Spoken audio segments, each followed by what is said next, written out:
বলেন, যে ব্যক্তি সৎকর্ম করে খায় আর সৎকর্ম করে বলা হয় এক নম্বর সুদ খাওয়া, তাই না?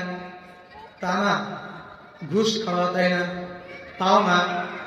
আমার দেশের মধ্যে কর্মের মধ্যে সর্বপ্রথম এক নাম্বার কর্ম এখন মানুষের মধ্যে, বিশেষ করে ধনীদের মধ্যে বেশিরভাগ হয়ে গেছে হলো সুদের ব্যবসা। কথা বলেন ঠিক কিনা? দ্বিতীয় নাম্বার হয়ে গেছে হলো ঘুষের ব্যবসা। কথা বলেন ঠিক কিনা? তৃতীয় নাম্বার হয়ে গেছে হলো চাঁদাবাজি। কথা বলেন ঠিক কিনা? চতুর্থ নাম্বার হলো টেন্ডারবাজি। কথা বলেন ঠিক কিনা? আমার দেশের মধ্যে শান্তি নাই এই জন্য, কারণ আমার দেশের মানুষের মধ্যে সুদের ব্যবসা, ঘুষের ব্যবসা, টেন্ডারবাজির ব্যবসা, চাঁদাবাজির ব্যবসা, এই সমস্ত ব্যবসা নিয়ে এই দেশের 25 সাল শুরু হইয়া গেছে। এই জন্য আমার আল্লাহ ওই সমস্ত ব্যক্তিকে মহব্বত করেন না, পছন্দ করেন না। সূরাতুল বাকারার 195 নম্বর আয়াতে আমার আল্লাহ রাব্বুল আলামিন বলেন, وأحسنوا إن الله يحب المحسنين।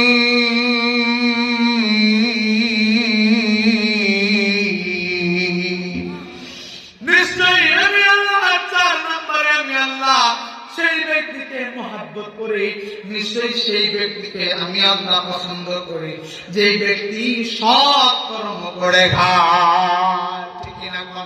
সব কর্মের মধ্যে এখন বর্তমান দেশের মধ্যে আমি একমাত্র দেখি যারা মাটি কেটে খায়, গরিব মানুষ।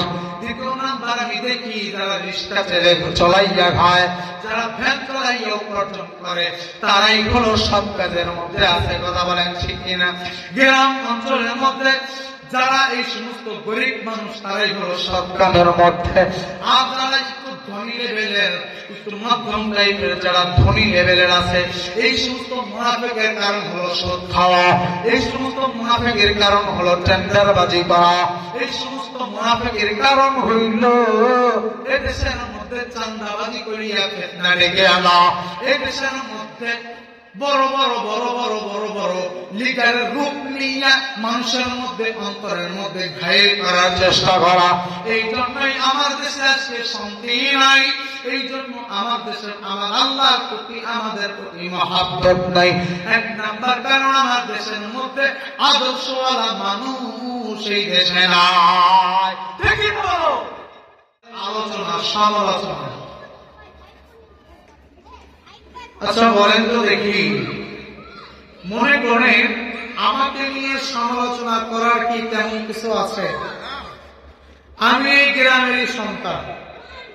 আমি যদি গ্রাম থেকে দূর দূরান্তে কোথাও যদি মাহফিল প্রোগ্রাম করি, এই গ্রামের সম্মান নাকি বদনাম? সুনাম, ঠিক কিনা? এখনো আমার গ্রামে আরো অনেক ওলামায়ে কেরাম আছেন যারা দূর দূরান্তে যান, বয়ান করে থাকেন, তাফসীর মাহফিল আয়োজন করেন। এইগুলো নিয়েও কিছু মানুষের সমালোচনা চলতেই আছে। আমার গ্রাম ভায়াট বাজার, এখানে তো গীবতের বাজার বলে অঙ্কিরটা বয়ান করে ওয়াজ করেছি কই, কিন্তু এর মধ্যে আমল নাই, আইলেম নাই। আমি নিজেই বলতেছি আমার এলেমও নেই, ফেলেমও নেই। আপনাদের ভালোবাসা এবং দোয়া এর মাধ্যম দিয়ে, মা বাবার দোয়া এর মাধ্যম দিয়ে আল্লাহ এই স্টেজে বসার মতো তৌফিক দান করেছেন। তবে আমি যেটা মনে করি, অবশ্যই আল্লাহ রাব্বুল আলামিন কবুল করেছেন বিধায় এমন একটা চেয়ার আমার আল্লাহ রাব্বুল আলামিন আমার জন্য বাজেট করেছেন, ঠিক না? এতে আমাকে নিয়ে, আহমদ নোমানকে নিয়ে, তারপরে লুৎফর রহমানকে নিয়ে এই সমালোচনা করে কোনো লাভ নেই। আপনি যদি যতই পা ধরে টান দেন, আল্লাহ যদি মাথা ধরে উঠায়, কেউ নিচে নামাইতে পারবে না। কথা বলেন ঠিক না? আমার দেশের মধ্যে গীবতের বাজার গরম হয়ে গেছে। মানুষের মধ্যে হলো গীবতের মহব্বত বেশি, মানুষের মধ্যে পরনিন্দার মহব্বত বেশি, মানুষের মধ্যে অন্যের দোষ চর্চা করার মহব্বত বেশি। আমার দেশের মধ্যে আল্লাহ পাকের মহব্বত, আল্লাহ পাকের মায়া, আল্লাহ পাকের ভালোবাসার মানুষ খুবই কম। কথা বলেন ঠিক কিনা? ভাইজান, যদি দুনিয়ার মধ্যে ভালো থাকতে চাই, যদি দুনিয়ার মধ্যে সুন্দর থাকতে চাই, বাবাজি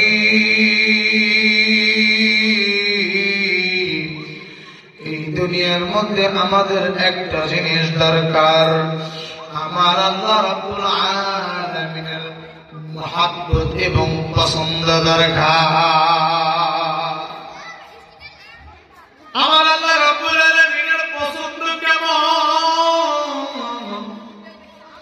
যেমন মনে করেন দুনিয়ার মধ্যে যদি কোন মানুষের পছন্দের মধ্যে যদি পড়ে যায়, সেই মানুষটার পছন্দের মধ্যে যদি আমি পড়ে যাই, সেই মানুষটা যা চাইবে আমি তাই পাব, আমি যাই চাইব সেই মানুষটার মাধ্যম দিয়ে আমি তাই পাইব।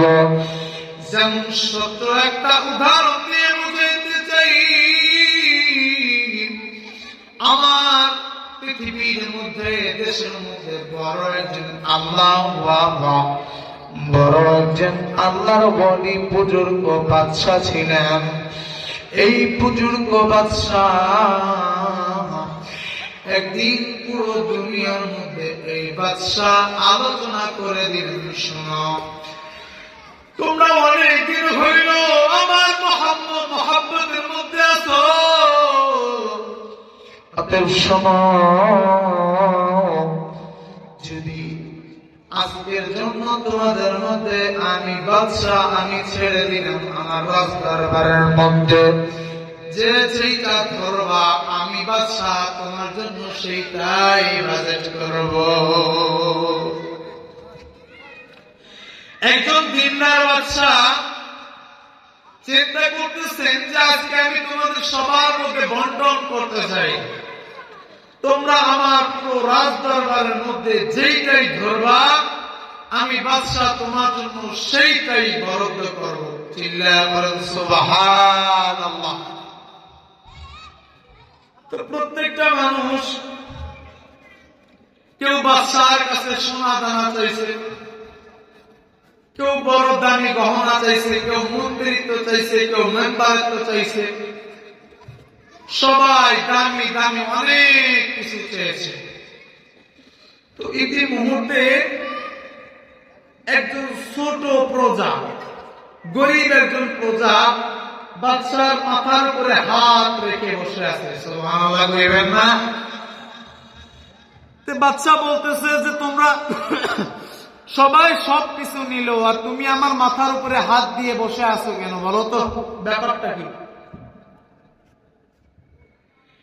তো সেই গরিব প্রজা বলতেছে, রাজামশাই আমি আপনার মাথার উপরে হাত দিয়ে এই জন্য বসে আছি, কারণ যে মন্ত্রিত্ব চাইছে আপনি তাকে মন্ত্রিত্ব দিয়েছেন, যে সোনা চাইছে আপনি তাকে সোনা দিয়েছেন, যে দানা চাইছে তাকে আপনি দানা দিয়েছেন।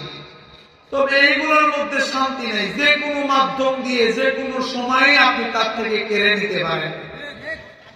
যদি কখনো ভুল করে আপনি তাকে থেরাপি দিতে পারেন, তাকে আপনি পানিশমেন্ট দিয়ে সেইটা কেড়ে নিতে পারেন। কিন্তু আমি চিন্তা করে দেখলাম আমি সেই সমস্ত দামি দামি কোনো কিছুই নেব না।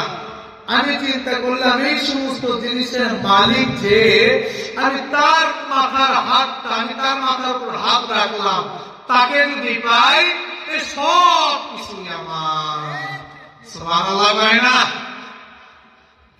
তো বাদশার হাত, আমি আমার হাত বাদশার মাথার উপর রেখেছি, কারণ বাদশা যদি আমার হয় পুরো পৃথিবীটাই বাবাজি। যদি বাদশা আমার হয়, আমি যদি বাদশার হই, এই দুনিয়ায় আর কোনো কিছুই চাইতে হবে না। কারণ মেম্বার যদি আমার বাবা হয়, ওয়ার্ডের পাওয়ারটাই আমার, চেয়ারম্যান যদি আমার মামা হয়, পুরো একটা ইউনিয়নের পাওয়ারটাই আমার, যদি এই থানার যদি এমপি আমার নানা হয়, এই পুরো থানার এই 3টা থানা মিললেই আমার পাওয়ার, কারণ আমি একজন এমপির নাতি। বাবাজি, আমার আল্লাহ যদি আমার এই পৃথিবীটাই আমার। এতক্ষণ যে উপমাগুলো দিলাম বুঝে আসলো? বুঝে আসলো? এই জন্য মালিক বলেন বান্দারে শোনো, 4 শ্রেণীর মানুষকে আমি আল্লাহ পছন্দ করি। সুবহানাল্লাহ কইয়া 7 শ্রেণীর মানুষকে আমি আল্লাহ ভালোবাসি, আমি আল্লাহ পছন্দ করি। বাজান, আল্লাহ যদি আমার পছন্দিদার মধ্যে পড়ে, আমি যদি আমার আল্লাহর মনের মতো হই, আমি যদি আমার আল্লাহর মহব্বতের মধ্যে পড়ি, বাবাজি দুনিয়াও আমার আখিরাতও আমার। আমার আল্লাহ রাব্বুল আলামিন বলেন সূরাতুল বাকারার 222 নম্বর আয়াতে আল্লাহ বলেন, ইন্নাল্লাহা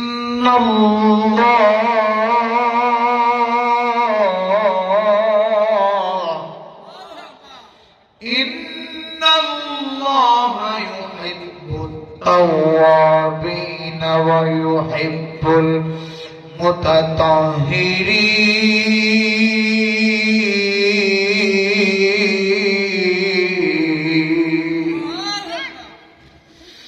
আমার আল্লাহ রাব্বুল আলামিন বলেন, বান্দা তুমি আমার পছন্দিতা ব্যক্তির মধ্যে হতে চাও, নিশ্চয় আমি আল্লাহ ইন্নাল্লাহা ইউহিব্বুত তাওয়াবিন ওয়া ইউহিব্বুল মুতাতাহহিরিন। নিশ্চয় আমি আল্লাহ তাদেরকে ভালোবাসি যারা তওবা করবে এবং নিজেকে পবিত্র রাখবে। তাহলে 1 নম্বর, আমার আল্লাহ সেই ব্যক্তিকে পছন্দ করেন যে ব্যক্তি তওবা করে। কি করে? তওবা করে এবং নিজেকে পবিত্র রাখে। জোরে বলেন সুবহানাল্লাহ। বাকি আমার আল্লাহ সূরাতুল বাকারার 222 নম্বর আয়াতে আল্লাহ বললেন, ইন্নাল্লাহা ইউহিব্বুত তাওয়াবিন ওয়া ইউহিব্বুল মুতাতাহহিরিন। নিশ্চয় আমি আল্লাহ তাদেরকে ভালোবাসি যারা তওবা করে এবং পবিত্র থাকে। বাবাজি, কোন তওবাকারীকে আমার আল্লাহ ভালোবাসেন? আপনি হয়তো মনে মনে চিন্তা করতেছেন, হুজুর তাহলে তো চিন্তাই নেই, কারণ দুনিয়ার মধ্যে যত পরিমাণ গুনাহ করি না কেন, শেষ পর্যায়ে যে তওবা করে নিলাম সমস্ত গুনাহই তো মনে হয় মাফ হইয়া যাবে, তাই না? হবে না? কোশ্চিন কারও হবে না, কারণ আমার আল্লাহ রাব্বুল আলামিন সেই তওবাকারীকে পছন্দ করেন। তাওবা ইয়াতুবু থেকে তওবা এসেছে। তওবার পারিভাষিক শব্দের অর্থ হইল, পারিভাষিক অর্থ হলো ফিরে আসা, কোন একটা গুনাহের কাজ থেকে ফিরে আসা এবং কোনভাবে কোন ভুল কাজ থেকে ফিরে, অন্যায় কাজ থেকে ফিরে সঠিক কাজের মধ্যে ফিরে আসাকে তওবা বলা হয়। কিন্তু সেই তওবা করতে হবে। সূরাতুত তাহরীমের 8 নম্বর আয়াতে আল্লাহ বলেন, ইয়া আইয়ুহাল্লাযীনা আমানু তুবু ইলাল্লাহি তাওবাতান নাসুহা। আমার আল্লাহ বলেন, আমি বললাম তওবাকারীকে আমি আল্লাহ ভালোবাসি। তবে কোন তওবা জানো? সেই তওবা ভালোবাসি, যে তওবায়ে নাসুহা করবে, তওবায়ে নাসুহা কারে বলা হয়? যদি তওবা করি গলায় চুরি আসবে, তওবা ভাঙবো না। আল্লাহু আকবার। আমার অনেক কষ্ট হচ্ছে আপনাদের কথা বলতে। তওবায়ে নাসুহা যারা করবে, এক নম্বরে আমার আল্লাহ তাকে মহব্বত করেন, ভালোবাসেন। এমন তওবা জীবন যাবে তবু তওবা ভাঙবো না। মনে করেন আমি তওবা করলাম, আল্লাহ গো আমি তওবা করতেছি, আমি আর কোনদিন সিগারেট খাইব না। এই তওবাটা এমন হতে হবে, গলায় ছুরি লাগাইয়াও যদি কেউ বলে সিগারেট খাও না হইলে তোমারে মাইরা ফেলবো, এমন তওবা করতে হবে। আমার গলায় যদি ছুরিও আসে,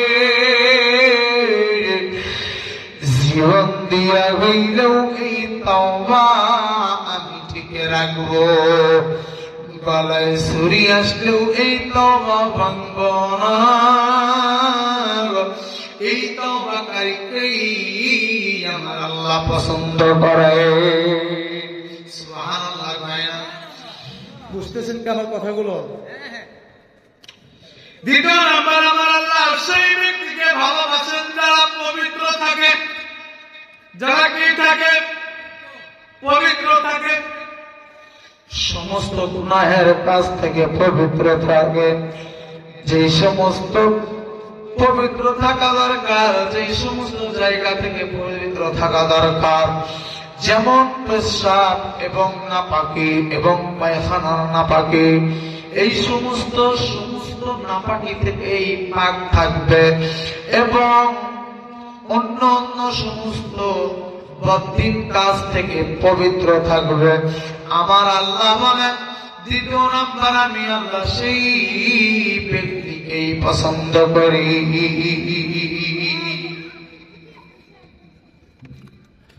তাহলে আমার আল্লাহ পছন্দিদা হওয়ার জন্য প্রথমে দুইটা কাজ করতে হবে। এক নাম্বার, তওবা করতে হবে। তওবা যতবারই গুনাহ করি না কেন, এমন তওবা যে তওবায়ে নাসুহা, জীবন চলে যাবে তবু এই তওবা ভাঙবো।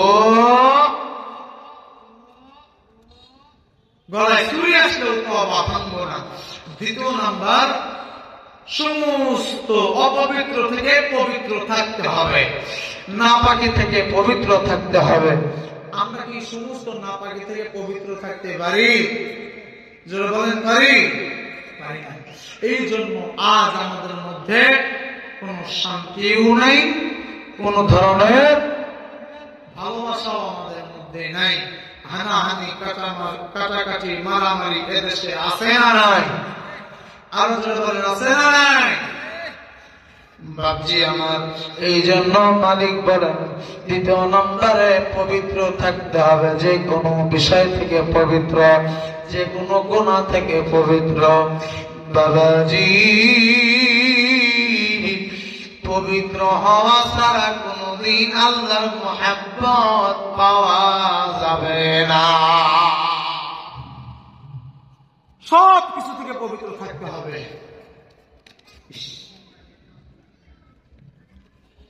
যেমন জেনা থেকে পবিত্র থাকতে হবে, সুদ থেকে পবিত্র থাকতে হবে, ঘুষ থেকে পবিত্র থাকতে হবে। আমাদের যুবকদের মধ্যে নেশা পানির আসক্ত আছে না নাই? আর আছে না নাই? এই নেশা পানির থেকেও আমাদের অতি দ্রুত পবিত্র থাকতে হবে। এখনকার বর্তমান অবস্থায় কেন যুবকরা নেশা পানি থেকে পবিত্র থাকতে পারে না? কেন যুবকরা বিভিন্ন আড্ডা থেকে পবিত্র থাকতে পারে না? এক নাম্বার কারণ, আমাদের দেশের মধ্যে হিন্দি সিনেমার সিরিয়াল চলে এসেছে, ঠিক না? আমাদের দেশ হল বাংলাদেশ, কিন্তু একটা যুবকও আমাদের দেশের মুভিগুলো ভালোবাসে না, আমাদের দেশের ছবি ভালোবাসে না। তাদের মধ্যে হিন্দি ফিল্মের কাজ করে, তাদের মধ্যে হিন্দি সিনেমার কাজ করে। কথা বলেন ঠিক কিনা? এক একজন বড় নায়ক হইতে চায়, বড় গায়ক হইতে চায়, তবে বাংলাদেশের নায়ক না, বাংলাদেশের গায়ক না। সমস্ত পোলাপান যুবকরা হতে চায় ইন্ডিয়াদের গায়ক এবং নায়কের প্রাধান্য দেয়। ঠিক না?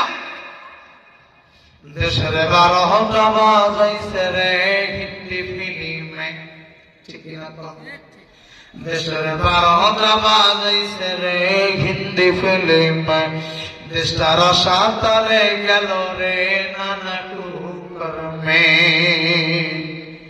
দেশের 12টা বাজাইছে রে হিন্দি ফিল্মে। দেশটার সাঁতারে গেল রে নানা টুকরমে। এসব থেকে মরি মোরা ভীষণ লজ্জা শরমে হিন্দি ফিল্মে। ঠিক না? আমাদের দেশে হিন্দি সিরিয়াল কোন মুভিগুলো আছে না নাই? ফিল্ম দেখা 8 বছরের কলি মন্দিরে পলাব, 9 বছরের সরিনারে দেইছে গলায় মালা। ঠিক না? আমাদের দেশের স্কুল কলেজের মধ্যে এই ফিল্ম দেখা, ছবি দেখা ছোট্ট ছোট্ট বাচ্চারা ভাগ করে নেয়, জরিনা তোর, জরিনা আমার, ওই সাবিনা তোর। ঠিক না? কম এ অমুকে তোর, অমুকে আমার, অমুকে হ্যাঁ, অমুকে আমার, এইভাবে ভাগ করে নেয়। আছে না নাই? ফিল্ম দেখা 8 বছরের কলি মন্দির ফলা, 9 বছরের সরিনারে দেইছে গলায় মালা। ওরে ফিল্ম দেখা নেশা কইরা আব্বারে কয় ড্যাডি গো হিন্দি ফিল্মে। দেশের 12টা বাজাইছে রে হিন্দি ফিল্মে। দেশটার সাঁতারে গেল রে নানা কুকর্মে। এসব দিকে ভাবি মোরা, এসব দিকে মরি মোরা, এসব দিকে মরি মোরা দুঃখে লজ্জা শরমে হিন্দি ফিল্মে। কথা বলেন ঠিক কিনা? বাবাজি, আমার দেশের পোলাপানদেরকে যদি, আমার দেশের সমস্ত মানুষদেরকে যদি, আমার দেশের যুবকদেরকে যদি এই হিন্দি ফিল্ম থেকে দূরে না রাখতে পারি, জীবন গেলেও কঠিন গেলেও এদের ভালো হওয়া সম্ভব না। এই জন্য আমাদের যুব সমাজ যদি ভালো হয়, আমাদের যুব সমাজ যদি সুন্দর হয়, আস্তে আস্তে আমাদের সমাজ সুন্দর হইয়া যাবে। ঠিক না? এই জন্য এই ফিল্ম থেকে, হিন্দি সিরিয়াল থেকে, টিভি থেকে, এই সমস্ত সব কিছু থেকে আমাদের পবিত্র থাকতে হবে। আর এই পবিত্র থাকলেই আমার আল্লাহ তাকে মহব্বত করবেন, আমার আল্লাহ তাকে মায়া করবেন, আমার আল্লাহ তাকে ভালোবাসবেন। বাবাজি, 2 নাম্বার পবিত্র থাকতে হবে নাপাকি থেকে। আমার আপনার মায়ার নবী রাহমাতুল লিল আলামিন, আমার আপনার মায়ার নবী রাহমাতুল লিল আলামিন, সাইয়্যিদুল মুরসালিন নবী আমার হযরত উসমান গনি রাদিয়াল্লাহু তাআলা আনহু নিয়া নবী আমার একবার কবরস্থানের মধ্যে দিয়ে হাঁটতেছিলেন। হঠাৎ করে হাঁটতে হাঁটতে হাঁটতে হাঁটতে ওসমান গনি তাকাইয়া দেখলেন আমার নবীর চক্ষু দিয়া পানিগুলো গড়গড় গড়গড় করে ছড়লো। ওসমান ডাক দিয়ে বলে, নবী আপনার সাথে এতক্ষণ আমি দাঁড়াই আছি, আমি আপনার সাথে এতক্ষণ হাঁটা চলা করতেছি, নবী গো এতক্ষণ তো ভালোই লাগলো গো নবী, কিন্তু হঠাৎ করে দেখি আপনার চক্ষু দ্বারা কেমন জানি কান্নার অশ্রু বের হয়, কেমন যেন কান্নার আওয়াজ আপনার জবান দিয়ে বের হয়। আমার নবী ডাকতে বলেন, উসমান, কি জন্য আমি কান্না করি জানো রে উসমান? উসমান রাদিয়াল্লাহু তাআলা বলেন, নবী আমার, আমি তো জানি না কি জন্য আপনি কান্না করেন। নবী গো, আমি উসমান জানি না কি জন্য আপনার চক্ষু দিয়ে পানি বের হয়। আমার নবী দেখতে পারেন, উসমান শোনো শোনো, আমি হঠাৎ করে আমার মাধ্যম কাশফের মাধ্যম দিয়ে জানতে পারলাম আমার সামনে যে কবর, এই কবরের মাধ্যমে আযাব হইতেছে উসমান। এই পরিমাণ কবরের আযাব হয়, এই কবরের মধ্যে এমন আযাব হয়, কবরের মাটি এই পাশ থেকে ও পাশে চাপ দিতেছে রে উসমান।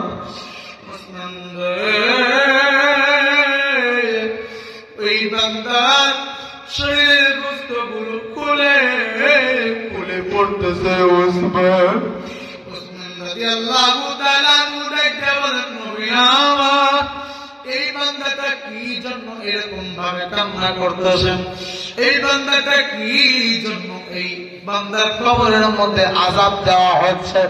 আমার নবী দেখতে বলে, উসমান, এক নাম্বার, এক ব্যক্তির কবরের মধ্যে আযাব দেওয়া হচ্ছে, এই ব্যক্তি ইস্তেঞ্জা করিয়া পায়খানা করিয়া কোনদিন পবিত্র থাকে না। এই জন্য এক নাম্বার, ইস্তেঞ্জা করার পর পায়খানা করার পর পবিত্র থাকা দরকার আছে না না? আর জোরে বলেন আছে না নাই? আমার নবী একটু পরে আরো জোরে জোরে আমার নবী হাউমা করে কান্না শুরু করে দিলেন। বাবাজি,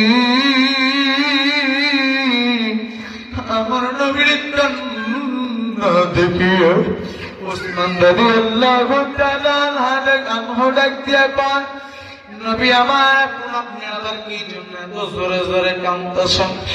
আমার নবী ডাকতে বলেন, উসমান, এইবার আমি এই জন্য কান্না করতেছি রে উসমান, এইবার পাশেই দেখলাম একটা কবর, এই কবরের মধ্যে একজন ব্যক্তি কান্না করে রে উসমান। এই ব্যক্তি কি জন্য কান্না করে জানো? এই ব্যক্তি মানুষের মধ্যে আযাব, মানুষের মধ্যে আদর্শ এবং মানুষের মধ্যে মায়া লাগাই নেই রে উসমান। এই জন্যই এই ব্যক্তির কবরের মধ্যে আযাব দেওয়া হয়। কিছু জিকির করি লা ইলাহা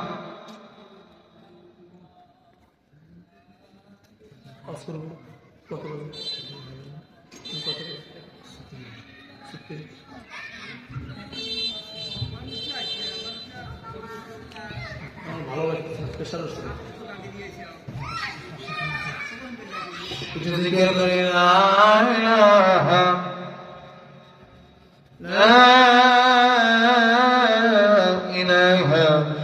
ইল্লাল্লাহু মুহাম্মাদুর রাসূলুল্লাহ সাল্লাল্লাহু আলাইহি ওয়াসাল্লাম। বাবাজি, এই জন্য দ্বিতীয় নাম্বার, মানুষকে কষ্ট দেওয়া থেকে পবিত্র থাকতে হবে। যদি আমার আল্লাহর মহব্বতের মধ্যে থাকতে চাই, পছন্দিতে থাকতে চাই, দুই নাম্বার কি কাজ বললাম? যে সমস্ত গুনাহ আছে সমস্ত গুনাহ থেকে পবিত্র থাকা।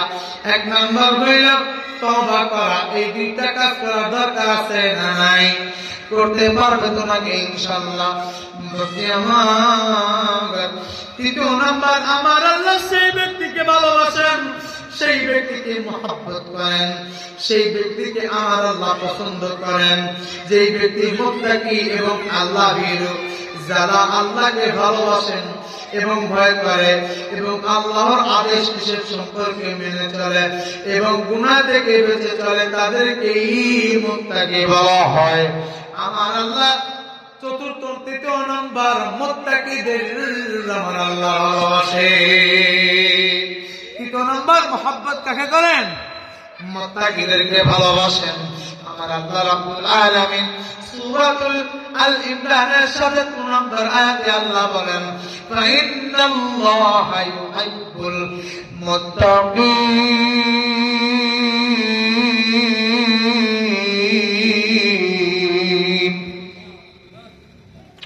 আমার আল্লাহ রাব্বুল আলামিন সূরাতুল আল ইমরানের ৭৭ নম্বর আয়াতে আল্লাহ বলেন, ফাইন্নাল্লাহা ইউহিব্বুল মুত্তাকিন। অবশ্যই আমি আল্লাহ মুত্তাকিদের ভালোবাসি। আমি আল্লাহ মুত্তাকিদের মহব্বত করি, মুত্তাকিদের পছন্দ করি।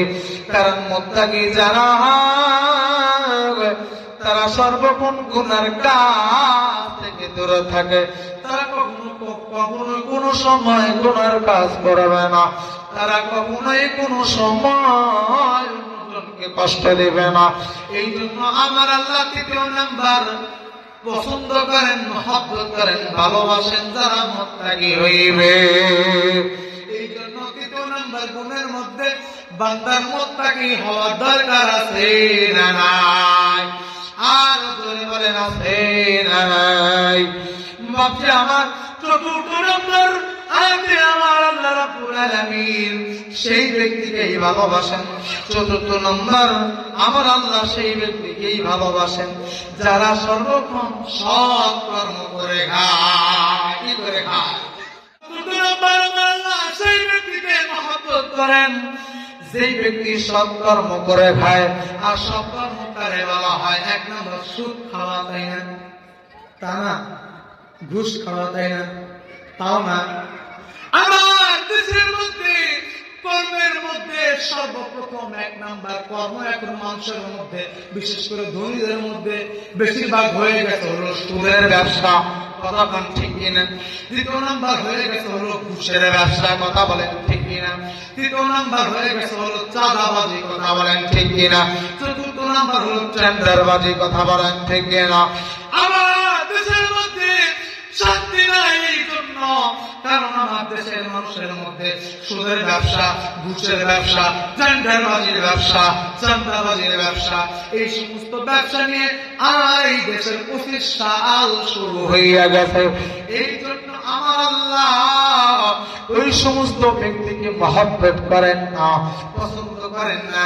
সূরাতুল বাকারার 195 নম্বর আয়াতে আমার আল্লাহ রাব্বুল আলামিন বলেন, وأحسنوا إن الله يحب المحسنين।